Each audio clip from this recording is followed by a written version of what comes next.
gabi ho sa inyong lahat. Gandang gabi. Kala niyo si Kitty, no? Asan si Kitty? I love you too, ma'am. Sandali lang, ha? Sandali lang.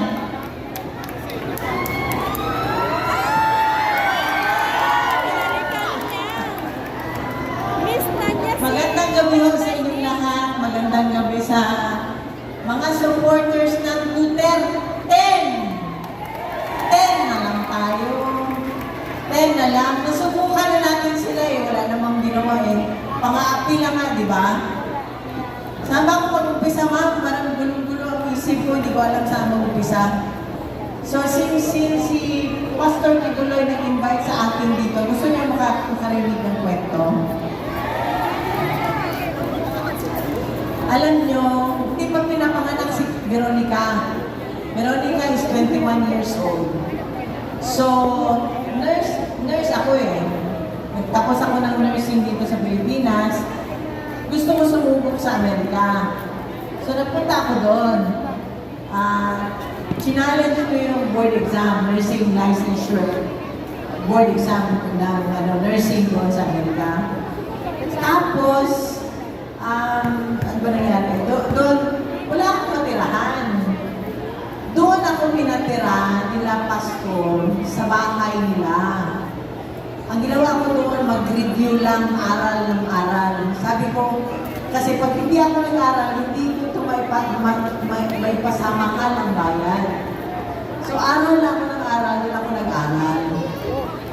Alam mo, doon ko na-experience, alas 4 ng madaling araw, gising na sila, nagpe-praise and worship na sila.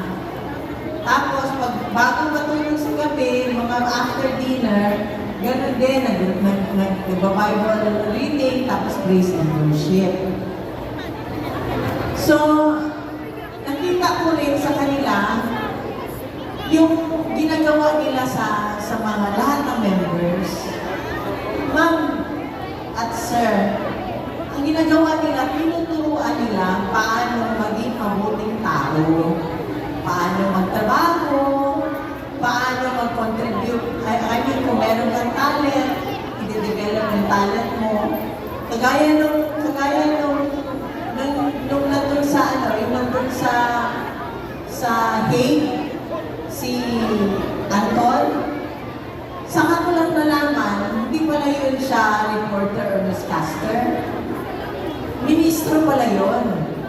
Kaya nung nandun ako, sabi ko, hindi kailangan every time before mag-start yung gathering namin, gusto ko may prayer. So sabi ko kay Anton, hanap ka na ng kahit sino ang mag-lead. Ako siya ang nag-lead. Surprise ako dun sa first month anniversary, April 11. Di ba, nandun, may maraming mga Pilipino doon. Nag-gathering, nagpapwentuhan, tapos yun na nga, bago nag-umpisa kasal. So, yan ang ano ko, walang kriminal sa grupo ng KOJC. Walang kriminal dyan. Tinuturuan lahat magtrabaho, tsaka Bible-based yan. Nag-aaral yan sila ng Biblia.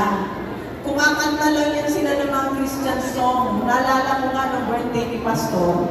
Alam mo ba, imbis na invited kami noon eh, presidente pa siya noon, pinakalas na birthday ni Pastor.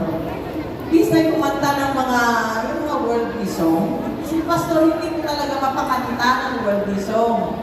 Hindi ko mapakanta ng Killing Me Softly yan. Hindi mo mapakanta ng Frank Sinatra yan. Ang kinakanta niya, puro ng Christian song. So, ganun si Pastor. Tsaka, ang pagkakakilala ko kay Pastor, mabuting tao si Pastor.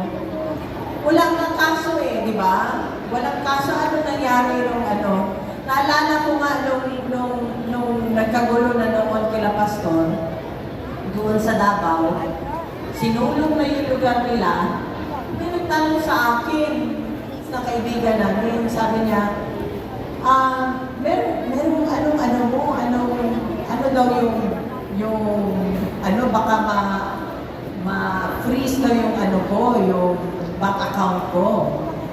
Sabi ko, wala naman kaming business transaction nila, Pastor. Alam mo, pag nagpupunta kami sa kanila, iimbitan nila kami sa kanila, nandun lang kami para kumain. Masarap sila magluto ng pagkain. Pinapakain lang nila kami, hindi nga kami pinapabayad. Kasali yung mga bodyguard doon, sabi ko ganun. Saka kami kasi, pagka gusto magdagat ng anak ko, nangihiram lang kung tinatawagan ko lang sila, Pastor. Sabi ko, Pastor, pwede kami punta doon sa ano ninyo? Meron kasi silang dagat doon eh. Yun lang ano namin. Other than that, sabi ko, wala kami business transaction ni Pastor. Hindi niya ako binibentahan ng kung ano-ano, wala din akong binibenta sa kanya. So yan ang ano kay Pastor. Tsaka, isa ko dito talaga, ako importante sa akin, yung totoo kang tao at totoo kang kaibigan. Bahala na, sabi ko nga eh. Ako, mas gusto ko pa maging kaibigan yung, alam niyo mo, may tindahan no, ako sa terminal, bus terminal. Gusto ko pa makipag-usap doon sa mga yung nagtitinda sa sidewalk, kesa dito sa mga plastic Tupperware. So, mas gusto ko makausap yun, maghalubilo sa kanila, kesa sa mga ganong klaseng tao. So,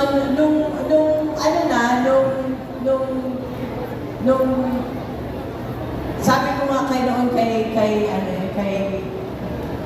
nandito pa siya sa Pilipinas, sa Davao pa. Sabi ko si Pastor, baliktarin mo man yan, totoo mong kaibigan.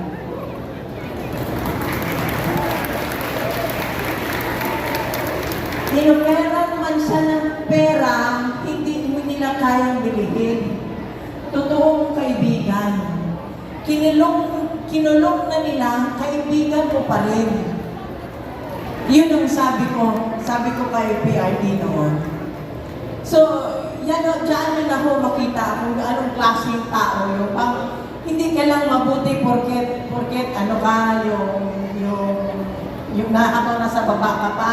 Makita ko yung totoong pag-uugali ng tao pagkat nandun na siya sa taas na, nag-iiba mo ang ugali. Alam niyo, nung nanalo siyang presidente, grabe ang dasal ko. Sabi ko, Panginoon, help me to be humble. Kasi ayaw ko talaga, ayaw ko yung magala. Kaya, I stick to my old friends. Hindi ako, marami noon na nag-imbita, porket naging presidente na siya, si ganito, ayaw ko na lang banggitin. Di ba? Ayaw ko na lang banggitin, pero nag-imbita. Hindi ako gano'n na tao. Kaya nagtatago ako kasi ayaw kong maimbita sa kung saan-saan na ayaw kong puntahan. Ayaw kong makipagplastikan. Buti pa dito. Alam ko, totoo yung kaharap ko. Diba? Buti pa to. Pag palakpak. Pag sinabi mo, pangit ka, halingin. Sasabihin niya, di ba?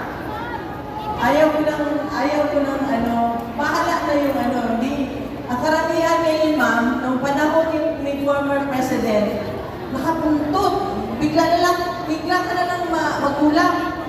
Kaibigan mo namin to. Bakit biglang nandiyan na lang, di ba? Ngayon, ma'am, wala na sila, ma'am. Okay lang, ganun talaga. Wala na. Okay lang yung wala na. Ang problema, gawaan ka pa talaga ng masama. Kagaya ng ginawa nila ngayon kay former president. Alam mo, ma'am, hanggang ngayon para sa akin parang bangungot. Kasi kitapin talaga yun eh. Hindi ko akalain na pwede ka pa nang tanggalin ilipad ng ibang bansa na wala kang passport. Kasi nung time na yun, is kinagaling kami sa Hong Kong, yung yaya ni Kitty yan na yaya ni Lumira ngayon. That means 21 years na siya sa amin. Sabi ko, kasi ilang araw ng absent, binook ko na yung flight ng pabalik ng Davao. So, ibang gamit namin, dinala na niya. So, kaya nung nagtaka ako, sabi ko, nung nandun kami sa Villamor, ma'am, paikot-ikot ako. Ako ang lumalabas eh. Natulog na lang si PRD noon kasi maaga yung flight namin, natulog siya doon sa sofa. Nakita niyo yung litrato nun, di ba? Sa sofa siya natutulog. Ako, labas ako dito sa exit na to, labas naman ako doon, di ako mapakali. Kasi gusto kong malaman anong mangyayari, ano ba talaga. So yung isang lawyer doon, tinanong ko, sabi ko, attorney, anong papeles na? Sabi niya, ma'am, ayaw pa ipapasok ang papeles para document yun na pirmahan niya para madala sa Supreme Court. So, tapos sabi niya, attorney, paano yan? Halika, labas tayo, kunin natin. Tapos sabi niya sa akin, ma'am, nagawa ng paraan. Meron daw kaya pala matagal, kasi ang kapal, ganito kakapal. Hindi ako mapakali, tulog kasi siya Ikot ako dito, nataka ako, bakit may aeroplano maingay sa labas? Na umaandar, ako umaga yun, magmula pagdating namin doon hanggang gabi na yun. So, nung napuslit ko, yung napirmahan na yung document, di ba kita niyo nung nangyari? From paglabas namin, di ba kitang wala namang... Sino ang hindi nakakita nun? Sino ang hindi nakakita? Lahat, di ba? Napanood nyo lahat, di ba? Di ba? Nasa social media lahat. Oo, di ba? Alam ng lahat, di ba? Oo, alam ng lahat. Siguro gago lang yung walang nakaalaman nun, di ba? O nagtatanga-tangahan, di ba? Nagtatanga-tangahan. So, yun, alam niyo, ma'am, paikot-ikot ako doon. Ang alam ko, sinasabi na sa akin, ma'am, lunch na, kumain ka muna. Hindi ko kaya lununin, ma'am. Hindi ko kaya lununin. Kasi natakot na ako doon sa nangyari kila pastor. Alam ko anong gagawin. So, tumatakbo na yung isip ko. Hindi ako mapakali. Labas ako. Tinawag ko isang kasama namin na retired siya. Retired policeman na siya. Halika, samahan mo ako nung nandun na yung document. Mga past 30, sumakay kami doon sa sasakyan, kailangan ilabas ko yung document. Inabot ko kila Senator Bongo para madala sa Supreme Court. Tapos yun yung nakita nyo sa video na sinasabi ko, notary lang. Diba? Yun, kasi ayaw na nila, sumakay si Senator Bong, ayaw na nila papasukin yung sasakyan. So kaya yun, bumalik ako doon sa loob. Hanggang gabi na, pinapag-uusapan namin, sabi ko, di ba, narinig niyo, maawa, miski awa na lang, 80 years old. Di ba? Miski awa. Wala na yung pagmamahal, awa na lang. Hindi nyo na nirespeto Miski awa na lang, sabi ko gano'n. Doon sa yung lalaking, mukhang ewan mo. Sabi ko, miski awa na lang. So, hindi siya, walang nangyari, di ba? Hanggang kinuha siya. Tapos, kasi pinapalimutan nila kami Hindi na kami makakilos. Hanggang ganyan lang yung hindi ka makaganyan, kasi nandyan sila dikit na dikit hindi ka makasipa.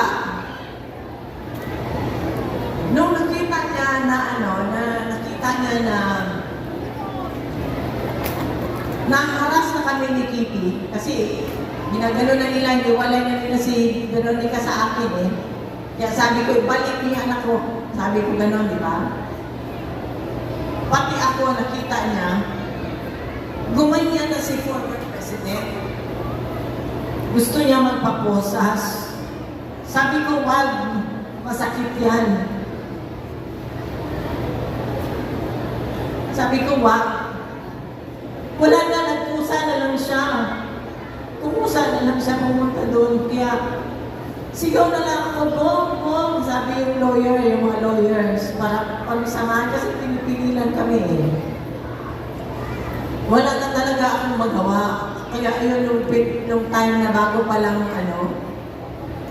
di ba, bago pa lang kami bumaba ng aeroplano,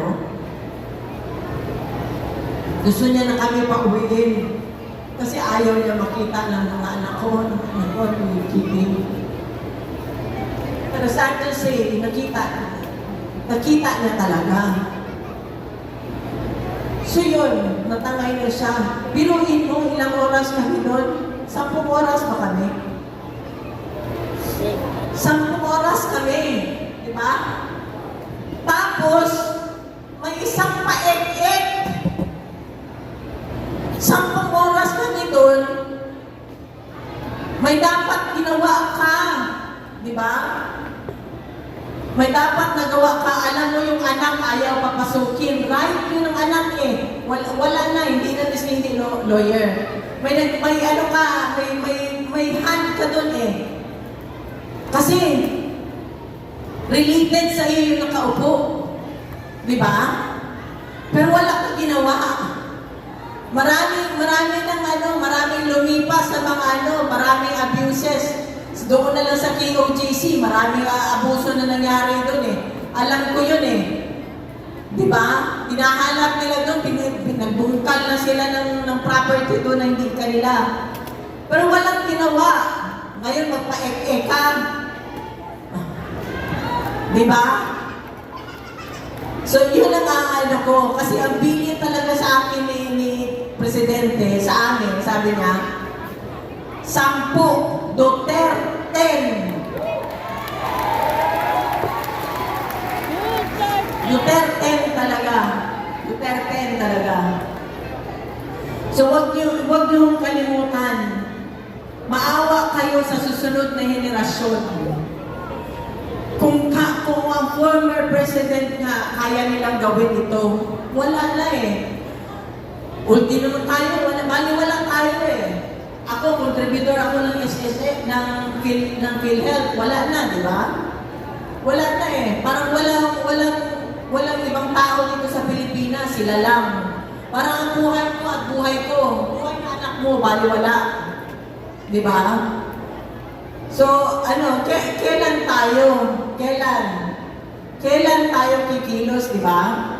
Parang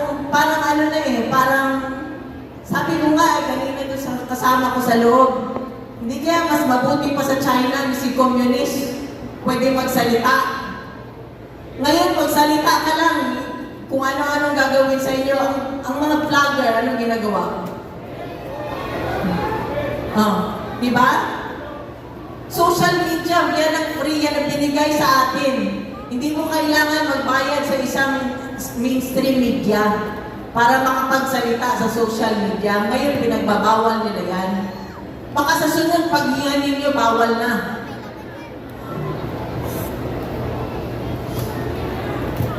Ang isang pinakasakit ko talaga ng loob, ma'am, tsaka sir.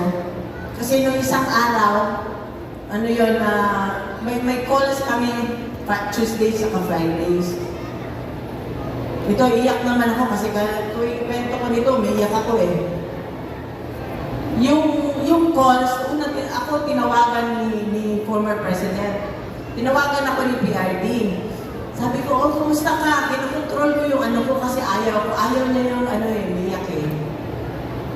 Alam niya ako iyakin. Sabi ko, kumusta ka? Usap. Ay, si pala, ganito lahat, kwento-kwento ko. Ay, si Kitty nag-text, sabi niya, sinabihan ba naman ako ni Kitty na, ma'am, may importante ka bang sabihin kay Dada? Kasi kung wala ako na lang daw, siya na lang daw. Ang sabi ng tatay niya sa akin, sabi niya na, sabihan mo na lang si Kitty. Kasi napagka siya ang kausap ko, emotional ako. Ganon, ayaw niya. So, ako, nasaktan ako kasi alam ko, masasaktan yung anak ko. So, iniba ko na naman topic, nangyari masaya. Hindi ko kwento lang daw niya yung nangyari yung birthday party nila ni Mira. Ganon. Tapos, sabi na naman niya, explain mo na lang. Kasi ako, mag-isa na ako dito. Pag siya ang kausap ko, emotional ako. So, ilang beses kong inulit, sabi niya, ayaw. Ang ginawa ko, pagkatapos ng call namin, tinawagan ko yung anak ko, umiyak na ako na. sorry talaga. Kasi ang papa mo, sabi niya, pag ikaw kausap niya, emotional daw siya. Ako naman, naawa ko sa tatay kasi siya lang mag-isa doon. So, ayaw ko siyang ma-stress, ayaw ko siyang malungkot doon. Iyak ako, pinakamalakas ko na iyak yun kasi ako lang sa isang kwarto. Sorry talaga na, intindihin mo na lang papa mo. Sorry talaga. Tapos gusto niya makausap ang papa niya. Deprived na nga siya 6 years di ba? Naging presidente ang papa niya. Tapos, sige ako iyak, nagulgul ako, pasensyahan mo na lang. Sabi ko, sige na lang sulat, yung sabi ko sa kanya. Sige ako apologize sa kanya kasi alam ko nasasaktan siya na kung hindi siya kausapin. Tapos maya-maya sabi niya, ma, sandali lang ma, may tawag ma. Hindi naanuhan ako ng loob kasi yun na nga tumawag yung papa niya. So nag-usap sila. Yung ano ba, yung klase ng tao na alam niyo ba, sa anak ko na lang, nung ginawa nila, doble ang sakit sa tatay at sa anak. Kasi yung kitty ko, may ano yan siya nagtitherapy yan siya. Ang parang security blanket niya, papa niya. So, natutulog pa yan, 20 anyos, 21 anyos, natutulog yan sa tabi ng papa niya. Ang papa niya, magreklamo sa akin. Sabihan mo nga yung anak mo, kaya hindi man magkapareho, magkaiba man sila na pagpasok ni Kitty, hindi pa inaantok ng tatay niya, nanonood pa ng TV, sabihan niya, Dada, matulog na tayo. Patayin na lang ng tatay na yung TV, tapos yung aircon ang aircon ng thermostat ng papa niya, 28. Ang kay Kitty, 16. Tapos, yung kulambo ng tatay niya, alisin niya. So yung papa niya, reklamo sa akin. So sabi mo ngayon lang ko, sabihin mo dun sa kwarto niya matulog. Wala akong magawa para ako, wala lang ako, pabibigyan nila ako kasi isa gusto sa siya naman gusto niya palipati kasi naawa na din ako, hindi din makatulog. Tsaka pag nung nag-aaral siya sa Manila, sabihan niya ako pagka nag-ano na naman siya, may moment siya, ma, kailan papuntahin mo na si Dada dito, wala man siya trabaho. Ganun ang sabi niya, kasi gusto niya magbantay sa kanya. Bakit ano ba ginagawa ni Dada dyan? Wala man siya trabaho. Yung tatay naman niya, naawa naman ako, kasi ayaw na sumakay ng aeroplano. Ano na ba? Siyempre, matanda na. So hati ako ba? So yan ang dalawang ko, sakit ng dibdib ko.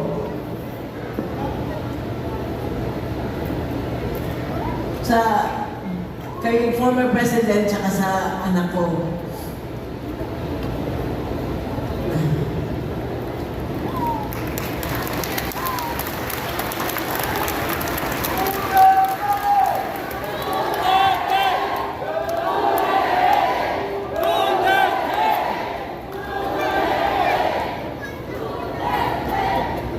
Kaya nga yun yung anak ko, naawa ako, nahinog sa pilit. Kita mo biglang nag-mature. Bigla talaga nag-mature, parang overnight nag-mature siya. So, dati yan, yung hindi niya kasi makuha sa akin, sa tatay niya, dinadaan niya doon sa tatay niya. Ganun yata pagkababae na anak, di ba? Sa tatay niya, Kaya, minsan yung si Ninong Bong niya, sinabihan na iyak doon iyakan kami ni Senator Bong, matawag na iyak. Kasi kilala niya rin Iyakan kami sa telepono. Tapos, nung tinext, lalo pa siya umiyak, nag-tinext siya na sinabihan siya na anak ko na, Ninong, ikaw na lang muna ang papa ko, kasi wala akong sinabihan niya. Kasi nga yan, yung hindi niya na ako yung disiplinaryan ako So, hindi niya makuha sa akin, doon siya sa tatay niya. So, yung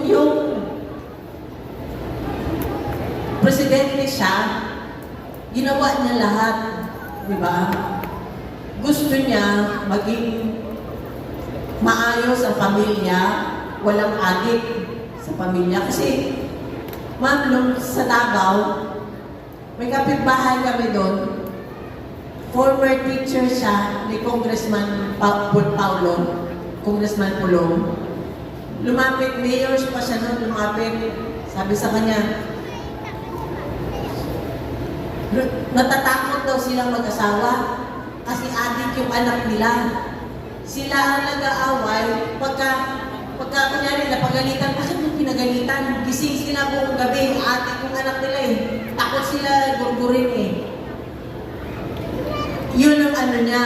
Naalala ko nung pag-ikot namin, halos lahat nun may placard, di ba? Mayor, ang biyanan ko, adik. Lahat, di ba, nung naalala niyo, 2016. Alam mo, ako lang talaga ang nag-refuse. Hindi ako nagpakalbo, di ba? Kasi naaway ko siya nun eh. Alam mo kasi magtatrabaho siya eh. Wala siyang pakialam.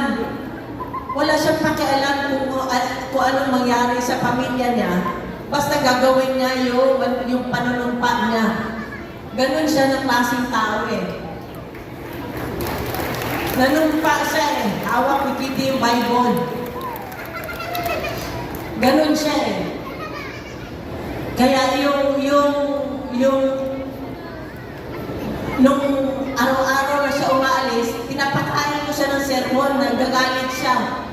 Tuwing kumakain kami bago umalis, sabi ko, pag tumakbo ka, ganyan-ganyan, hindi ka wala ka ng privacy, ganyan-ganyan, lahat. Ayaw ko talaga nung ano na yun, na tumakbo siya. Pero wala nang nakita ko na nung first na ano sa Cavite, nakita ko na yung ano ng tao eh. Tuwing mag-a-announce siya ng ano against sa mga drug addict, alam niyo ma'am, kahit saan ako ma'am, tumatayo ako ng bigla akong napapatalo sa kinaupuan ko. Pag sinabi niya kayong mga kurap, mga ano, kasi iniisip ko yung anak ko, balikan. 12 anyos na siya nun ma'am eh. Di ba? Yun ang ano ko kasi siya na yung ano eh, siya yung minor, walang posisyon sa gobyerno. So yun ang ano ko, alam ko talaga yung panunumpa niya, gagawin niya talaga. Kaya yun, lahat ng mga may sakit, ang PGH, magkano ang budget nun. Di ba? Sabi ng doktor nun, kala nila ang 100 billion na budget is one time lang, monthly yun. Napupunta sa mga may sakit kasi alam niya yan eh. Nung mayor siya, alam niya ang pinakaunang inilalapit ng tao, mayor, na ospital, may sakit ang nanay ko, mga ganun, di ba? Wala talaga, katawan na niya ng tao eh. Hindi mo maano yan, lahat ng pamilya, pag yan ang dumating, kahit na gaano karaming ipon mo, di ba? Talagang mawawalan ka pag yan na ano. Kaya nga sinabi, health is wealth. Pag nagkasakit na, wala na tayo. So yan ang ano, sabi ko nga eh, kung sino pa nung, sabi ko, buti pa, nag-ano ka, naging gago ka na lang ng presidente ka. Mas hindi pa siguro masakit, no? Sana mo, sabi ko, ano ka na lang, nangurakot ka na lang, kung anong ginawa mo. Pero hindi eh. Miski na pagod siya, pinilit niya talaga. Miski na sa edad niya, pinilit niya, pinupuntahan niya. Miski na sa Marawi, alam niya, delikado na pupunta siya, lumilipad siya, papunta doon, hindi ba yun alam? Di ba? Lahat ng ano, pinipilit niya, sinagad niya talaga yung katawan niya. Nasagad talaga ang katawan na sulit talaga yung pinasweldo nyo. Sabihin ko sa inyo, sulit talaga.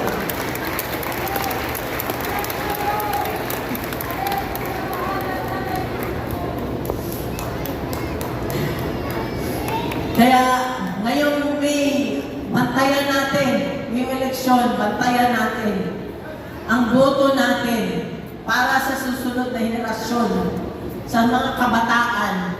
Sana magtino na tayo, magtanda tayo, magluklok tayo sa gobyerno na hindi yung pansarili lang ang gagawin, yung ang magpapa ang magpapa-elect lang dyan pagkatapos ng pansarili na nila ang isipin nila. Yung totoo, sanang may puso para sa tao. Mahirap po yun eh. Ito, si President Duterte talaga. May bintang na lahat. Babaero, di ba? Oh, pero yan, patriotism, hindi mo mamatihan sa kanya. In fact, pwede ko sabihin pa, mas minahal pa niya kayo ang bansa kaysa sa amin. Kasi hindi niya inantala ang sa pamilya. Hindi niya inantala na makidnap ba o maano ba ang pamilya. Hindi niya inisip, ma'am, na yung meron pala siyang anak, meron siyang apo. Pag nag-warning siya sa kurap, wala. Pag nag-warning siya sa drug lord, wala kami sa isip. Ang iniisip niya ang pamilya ng ang anak ng bawat Pilipino. Na yung anak ng babae, yung anak ng lalaki, hindi drug addict. Yung anak ng babae at asawa, makakauwi, makakapunta, makakagimik, makabalik sa bahay. Yun ang ano niya. Even hanggang ngayon, nung alam mo ba na hindi yan siya ayaw na ng malamig na lugar, sabi ko nga sa kwarto 28, ang thermostat. Ma'am, subukan mo mag-28 na thermostat. Pero pagbaba sa aeroplanong dinala siya ng mga animal doon sa hay. Sinabi pa niya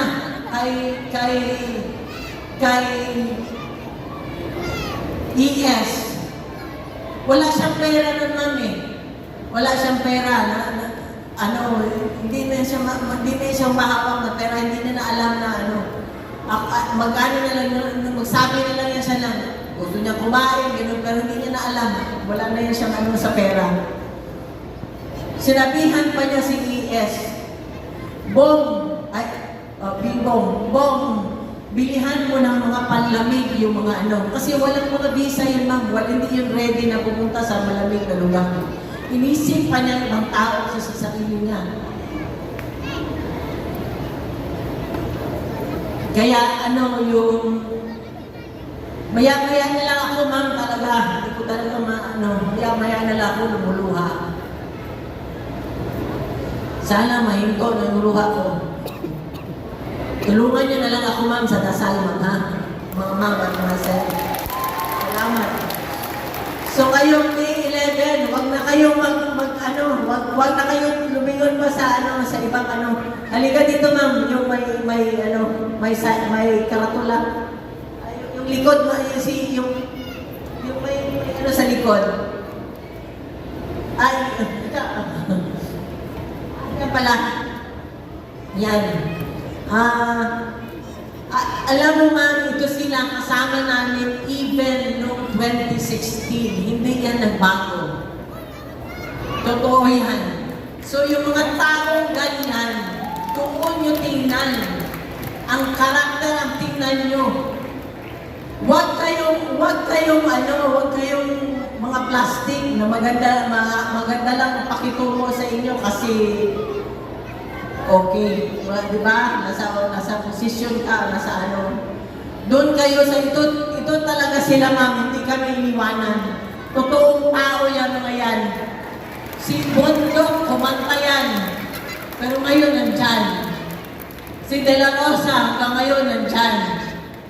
Of course, si Bongo. Alam niyo ba si Senator Bongo? Siyempre, wala na siya income, ma'am. Siya ang nagpapacheck up sa kanya at saka bumibili ng gamot. Hindi niyo ba alam yan? Hindi niya nagsasabi. Basta ang mga gamot niya nakakarating na lang sa amin. Siya ang gumagastos. Hinlo. Nasa amin na yan, ma'am, 2060. Totoong tao. Huwag kayo dun sa lumalabas ng tuwing eleksyon na humihingi lang ng tulong natin. Boto natin. Pagkatapos, silito lipad. Pagkatapos, lumilipad. Di ba? Pero hanggang ngayon, nandyan. Nakaka-frustrate kasi, ma'am. Wala naman siya nagawa eh. Hindi naman marunong magsalita. Balimbing. Lambino, nandyan na yan. Senator Marco nakita ninyo. Pastor Kibuloy, kinulong man nila, binitay nila, hindi bumaliktad, hindi napipili ng pera. Rodriguez, kita mo anong ginawa, hindi niya matiis, hindi niya kayang sabayan ng kalokohan. Doon tayo, ma'am. Hindi yung alam mo ng kalokohan, alam mo ng illegal, hindi sumasabay ka pa rin sa kanila. Ibig sabihin, walang prinsipyo. Huwag na tayo dun sa walang prinsipyo. Of course, is effect, Salvador. Sabihin ko sa inyo, ma'am, matino na tao yan. Nandyan yan siya, parati natin kasama. Whether sa anong panahon, hindi pa, mayor pa lang siya. Kasama na namin yan. Hindi mo kailangan bigyan, hindi mo kailangan amuhin o anong gawain mo para sumama. Wala, yung talagang, ang nanaig talaga is kaibigan. Yun ang nanaig sa kanya. Of course, si Dr. Mata, taga Davao din yan.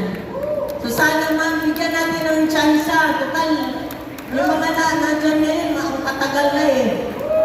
Matatagal na, masyado nang matagal. Sobra na sa institusyon. Apo na nga nila, parang sa panahon pa ng lolo ko pa yata yung iba dyan eh. Subukan natin, ma'am. Subukan natin. So, magandang gabi po sa inyong lahat at marami pong salamat. Mabuhay ang Pilipinas at mabuhay ang Pilipino. God save the Philippines. Pagdasalo natin ang Pilipinas, dasal ang ating sandata ngayon, dasal ang ating kailangan. Salamat po.